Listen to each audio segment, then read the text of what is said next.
Gràcies, José Luis. Ara donaríem la paraula a Juan Ponce. Juan Ponce és el portaveu a les comissions de Medi Ambient, Aigua i Territori i d'Obres Públiques i Transport, i també està en la comissió especial d'estudi per a realitzar un canvi de model d'ordenació del territori, urbanisme i paisatge i la recerca dels instruments legals necessaris per a fer-ho possible. Un tema que segur que pots aprofitar per a dir-nos alguna coseta. I diré d'ell, perquè quan em tocava presentar que és un, encara que fa cara de bon xic, aquell que deia que el enemigo, com actuar con el enemigo, perquè va estar agredit quan intentava mediar entre la policia i els alumnes d'un institut. Moltes gràcies, Juan, i la paraula és teva.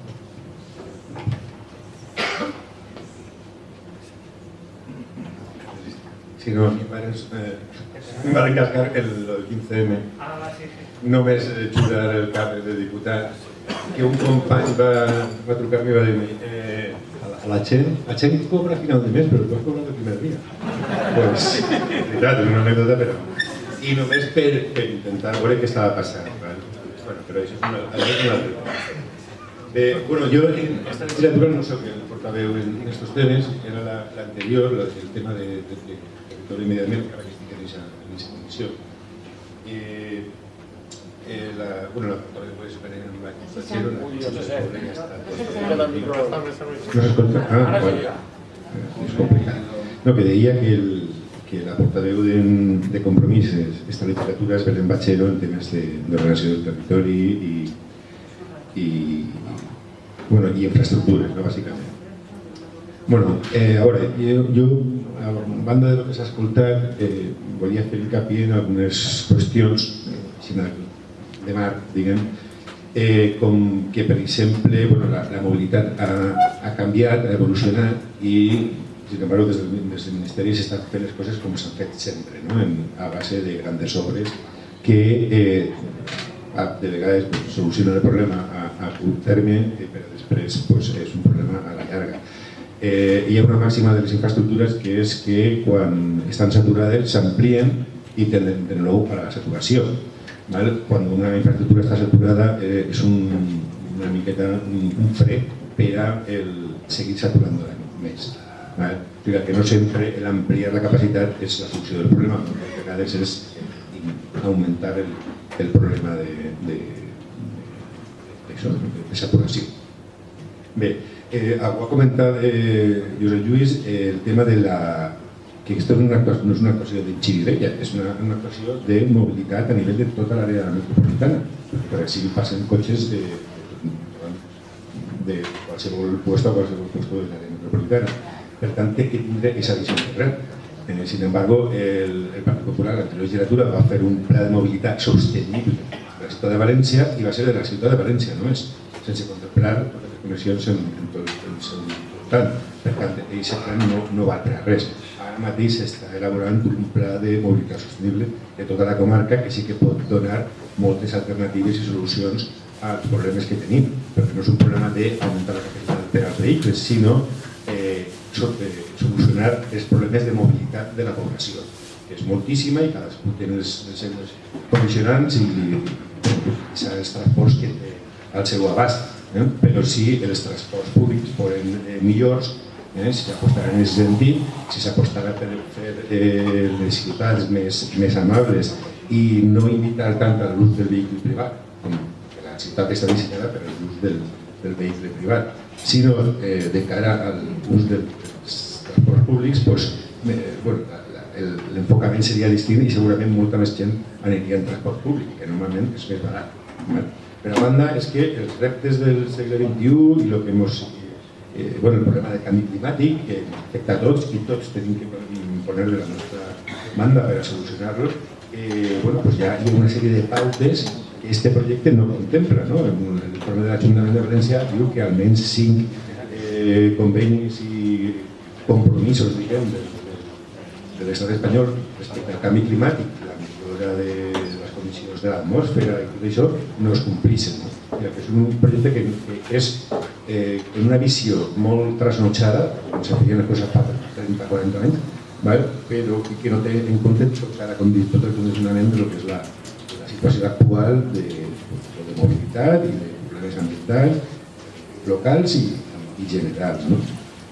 Bé, a banda, Xirivella també té el problema de les altres infraestructures o transports, tot el problema de l'ARE, que ja més el terme, tot el problema del trànsit aeri, que també afecta molt, i totes aquestes qüestions no s'ha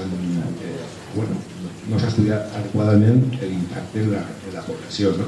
Però no és una excepció, a Xirivella, això passa per tot arreu. Els pobles tenen els seus impactes que estan ahí perquè no s'han considerat abans, quan van dissenyar els projectes.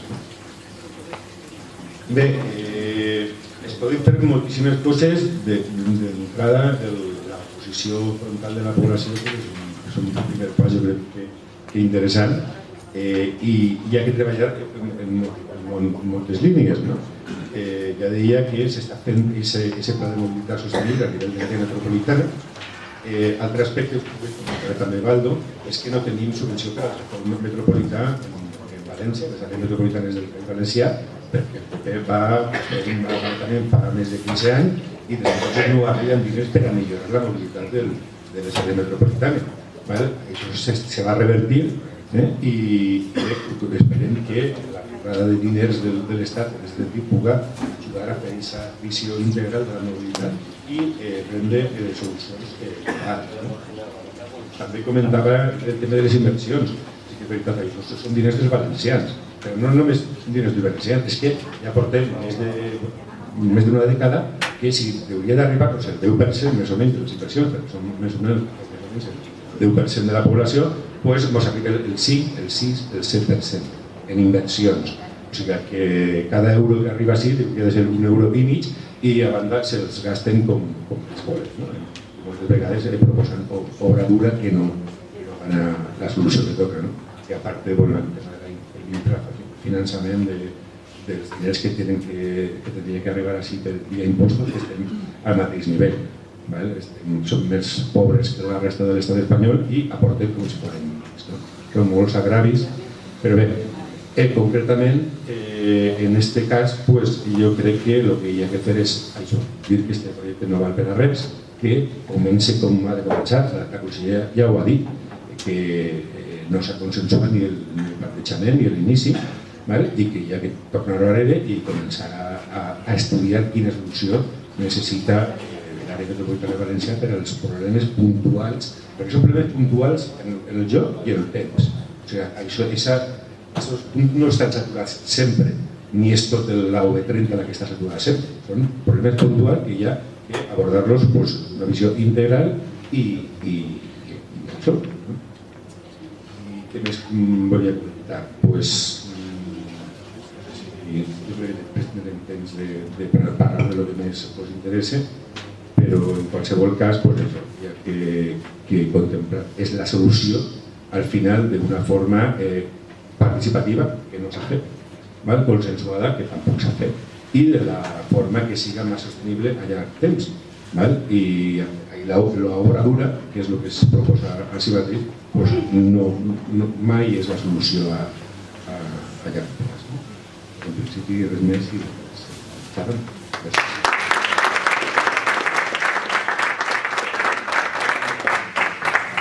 Moltes gràcies, Juan.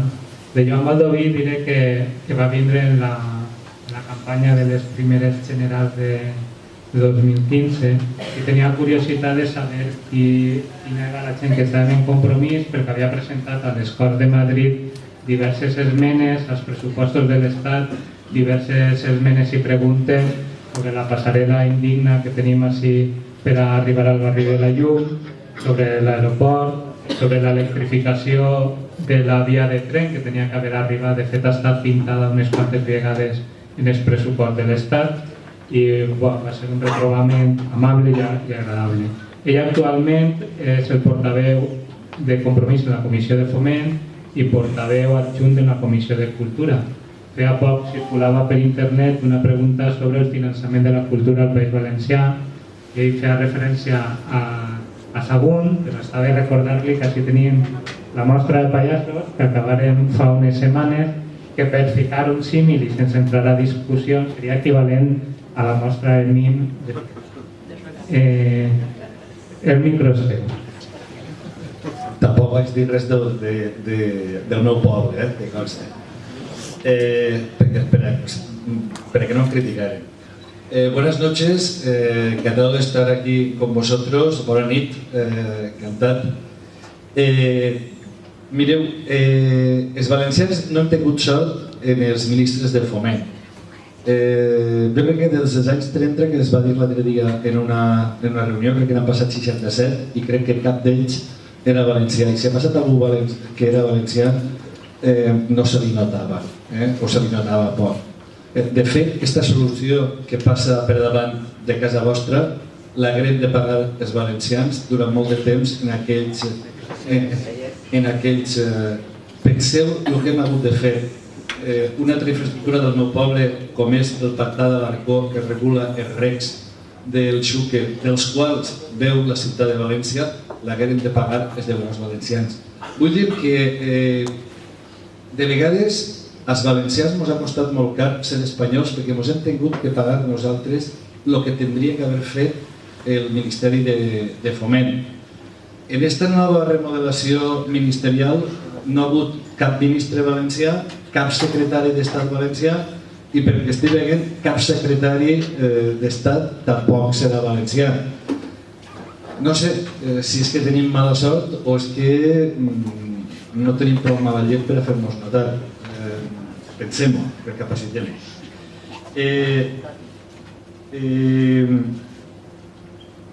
Quan parlaves tu dels impostos i de les inversions, només una dada perquè es feu una idea. La ministra Pastor, que ara és la presidenta del Congrés, quan va ser ministra de Foment, en l'últim pressupost que es va aprovar, va dedicar el 60% del pressupost del Ministeri de Foment, el 60%, insistís que m'ha dedicat a Galícia. Galícia i Castella... Ho dic perquè a vegades han passat molts ministres, s'han fet moltes obres, s'han fet aves i tot sempre hem coincidit o d'anar a un president del govern o d'anar a un ministre. I nosaltres la pedrea no ens toca mai, no ens toca mai. Bé,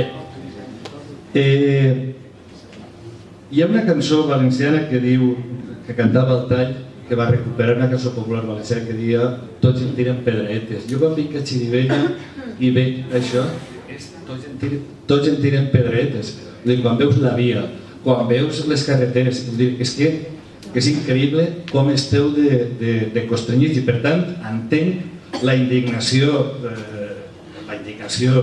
sana, digna de tota la gent que diuen hosti, és que van a fer-nos ara una altra obra i ni tan sols compten en la gent que m'ha hagut de cedir tantes coses perquè passen tantes infraestructures pel nostre poble. Jo crec que com a mínim les institucions haurien de tindre, o les administracions haurien de tindre una mitigua de respecte pels ciutadans que pateixen totes aquestes infraestructures per a que se'n puguin aprofitar uns altres. A mi m'agrada ser molt pràctic, jo vaig molt a què puc ser jo útil, en què puc ser jo útil a Xirivella? Bé, jo crec que quan un no està d'acord en una cosa, com és en el cas este, evidentment la pressió popular ha de ser important. S'ha de notar que evidentment no voleu aquesta obra, perquè si no n'hi ha una pressió popular, no n'hi ha moviment, doncs les obres les faran perquè diuen, total, n'hi ha 4 que estan disconformes. Per tant, jo crec que és important que la població de Xirivella es consciencia del que volen fer i de si realment està disposada a acceptar això. I després es poden fer diverses coses. Mireu, jo el dia 14, casualment, el dia 14 interpel·le al ministre de Foment per una altra cosa. Falten 2 setmanes, justetes, 13 dies o 14 dies. Per tant, seria important veure si les institucions dels pobles, jo he vist que ja s'han fet diversos actes on han participat els alcaldes de tota la zona als quals podria afectar això, si han demanat una entrevista al ministre. Per tant, feina per a vosaltres és que em digueu si s'ha demanat i s'entrevista. I jo, al mateix temps que interpel·le el ministre, aprofite que el Xúquer passa per Riola i li dic el tema de Xirivella. Vull dir que això és una manera, de vegades, i aquestes són les maneres d'arribar, i aquesta serà la més recta. Després, evidentment, s'han de demanar entrevistes en els tècnics que han redactat això i manifestar que Xirivella i els altres pobles, com més pobles, esteu en desacord i sigueu capaços de reunir millor a l'hora de fer aquesta pressió. Jo em compromet també a fer una proposició no de llei que es pugui aprovar o no, però vamos, em compromet a fer-la, jo suposo que s'aprovaria. I per últim, dir que fer obres sense consultar a la gent, fer obres a la contra de la gent, fer obres sense consens, i amb els vostres diners ja em direu quin panorama, perquè a mi m'ha agradat molt com has acabat tu. Els diners són nostres, els diners són nostres, no són de Madrid ni de ningú puesto. Són diners que paguem tots i que al final no venen, i que algunes vegades no només hem pagat, sinó que hem hagut de pagar les obres que tenien que haver-nos fet els ministeris corresponents. Per tant, aquesta serà la meva feina. Jo també faria pressió com a ajuntaments en el delegat del govern, que es vega que és una actuació multidisciplinària i a tots els nivells. El delegat del govern té que saber també que nosaltres estem d'acord i que ho faça i que ho manifeste al Ministeri, que així estan molt rebotats en aquesta obra i que no estan d'acord. I dir què és el que hem fet nosaltres i que estarem molt atents. Per primera vegada en aquesta legislatura, perquè antes me les tombaven totes, o sigui, no me n'aprovaven ni una. Tu anaves allí, presentaves coses, ja sabies el partit, ja sabies com s'acabava. 186 els que foren. Per primera vegada, jo vaig presentar en la Comissió de Foment una proposta per al contracte programa de transport de l'àrea metropolitana de València.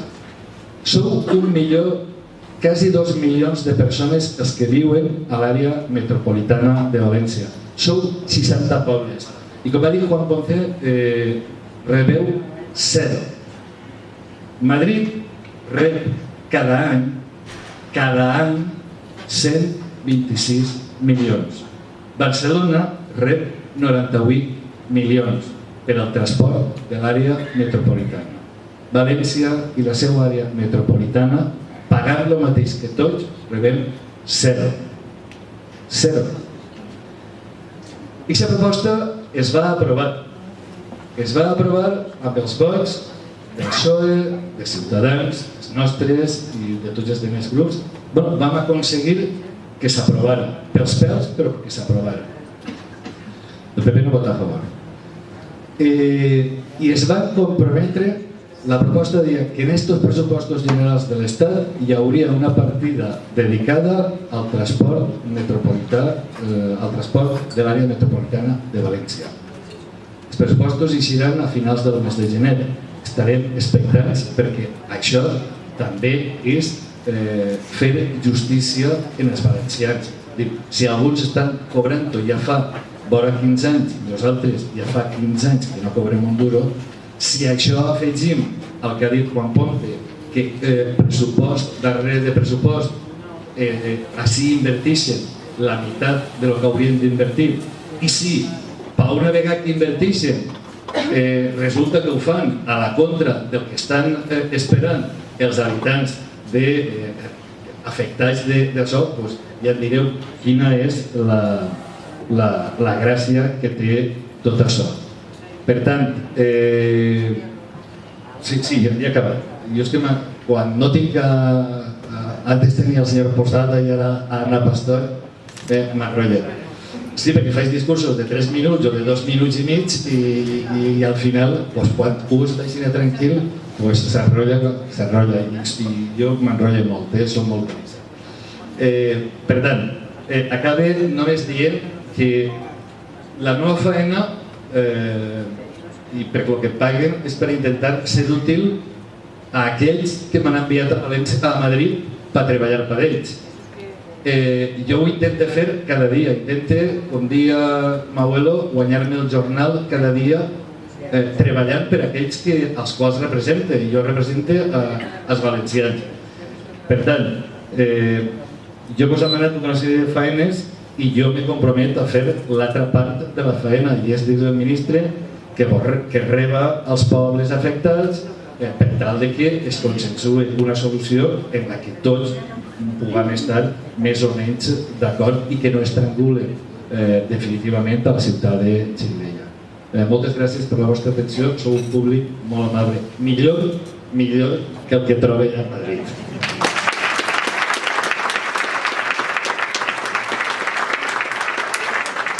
Moltes gràcies, Joan, moltes gràcies a tots els ponents de la taula. Sé que és una hora difícil per als que no heu sopat, però entenc que el debat ha sigut intens, s'han posat moltes idees damunt la taula.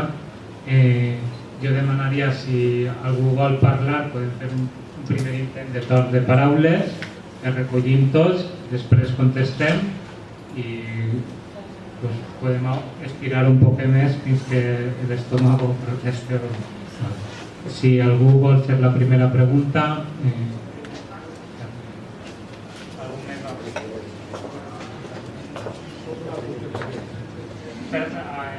Carmen, José Luis... Algú més... Estava Carmen.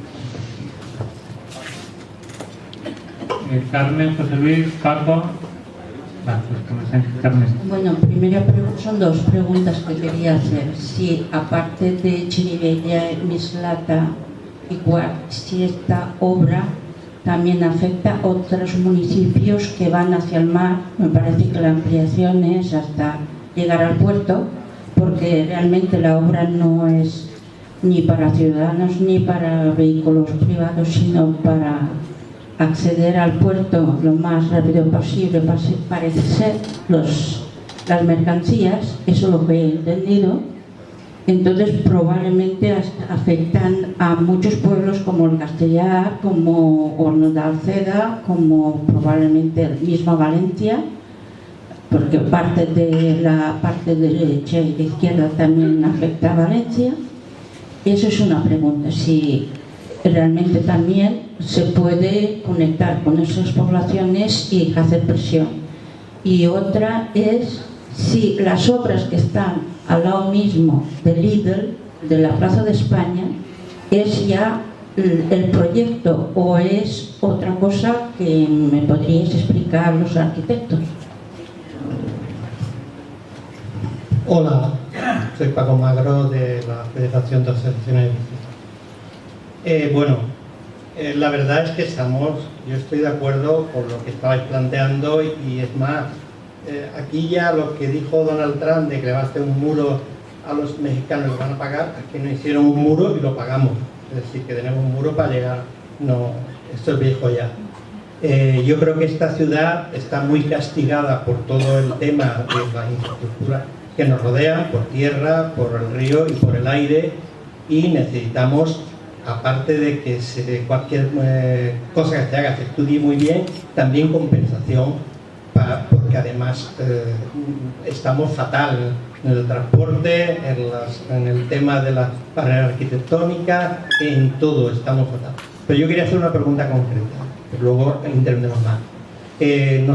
Yo creo que en este momento, para movilizar mucho más, necesitamos, igual que hay un proyecto blanco sobre negro de color en el papel del MOPU, el Ministerio de Fomento, necesitamos un proyecto de la Generalitat donde incluya las actuaciones propias de la Generalitat y las que pide para el Estado y que invierta aquí, como ha habido anteriormente un libro en el que estaba el libro de la infraestructura, toda la infraestructura que se pedía. Es decir, nosotros tendríamos que tener ahí ya diciendo cuál es la alternativa, porque hay gente que tiene problemas por la V30, etcétera, etcétera, y tendría que estar ahí para decir, lo que defendemos es esto.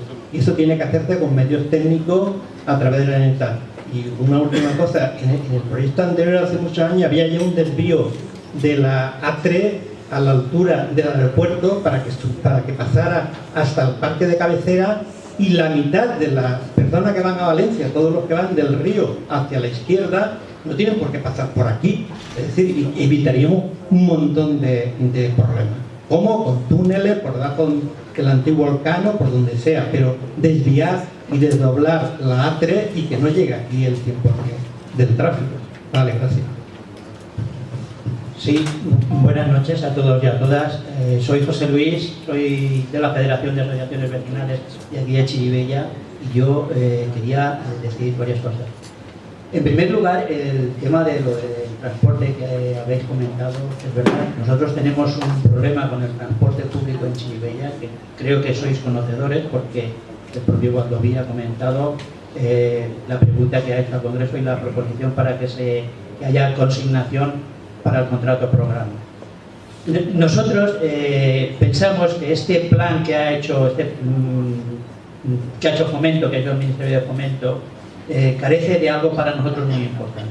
Y es un plan de transporte público mucho más ambicioso, donde sea mucho más atractivo para el público coger el transporte público y dejar el coche privado.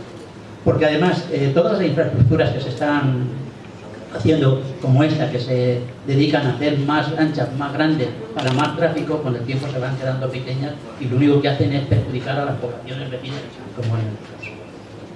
Y otra cosa que quería comentar. Es verdad que nosotros en un consejo de barrio pedimos a todos los partidos políticos que había presentes en ese consejo que se implicaran en este problema. Porque si no lo hacemos todos y todas juntos, si todos los partidos políticos, asociaciones vecinales, asociaciones feministas, asociaciones culturales, deportivas, etcétera, etcétera, de los pueblos afectados, no unimos fuerzas y no hacemos la presión necesaria, no vamos a ser capaces de echar esto para atrás. Eso lo tenemos claro. Por eso pedimos a los partidos políticos que sean los primeros que se impliquen, que así como, por ejemplo, ha dicho Gualdobí, de que le va a preguntar al ministro y él va a hacer su trabajo, nosotros también tendremos que hacer el mismo.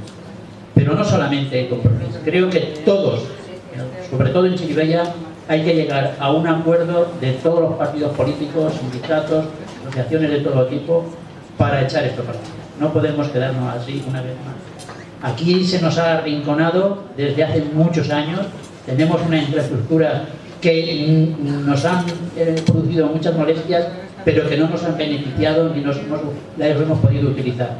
Valga como ejemplo el tren.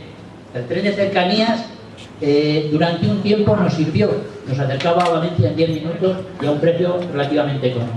Hoy tardamos media hora y a un precio realmente abusivo, con lo cual no sirve, no es útil, no lo utiliza la gente, no lo utilizan los hombres y mujeres de este pueblo, con lo cual lo único que hacemos es sufrir esa infraestructura. Lo mismo pasa con la V30, no tenemos acceso directo de la V30 al polígono. Pasa lo mismo con el aeropuerto, no disfrutamos de lo que supone tener una infraestructura cerca porque no recibimos ningún tipo de impuesto, pero sí que lo sufrimos.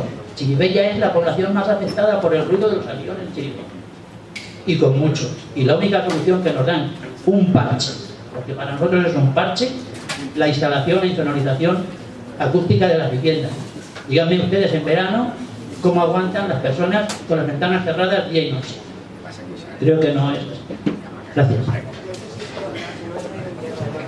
En principi, a Carmen, que eren les primeres preguntes, intentaré contestar-les jo. La primera pregunta era si havien contactat amb altres pobles i jo vull dir que des de l'equip de govern sí que se va fer un esforç important per a consensuar o informar de tota la problemàtica de la B30 que afecta tota la B30, bàsicament des del traçat de Paterna al port. Evidentment és un tema que s'ha d'insistir, específicament se va insistir en València ciutat per el pes que té dins de l'àrea metropolitana, però sí que es va parlar en Quart, en Mislata, i em consta que es va convidar a tots els pobles, però seguirem treballant en aquesta línia des de l'equip de govern. Respecte a les obres que estan ara en marxa en el líder, és el túnel que comentava Sílvia abans, que estava pintat en blau, que és una connexió directa de la A3 a la B30. Aquesta connexió directa ja està en marxa i en el seu moment el que va al·legar els tècnics de l'Ajuntament és que el túnel, en comptes d'eixir a l'altura que és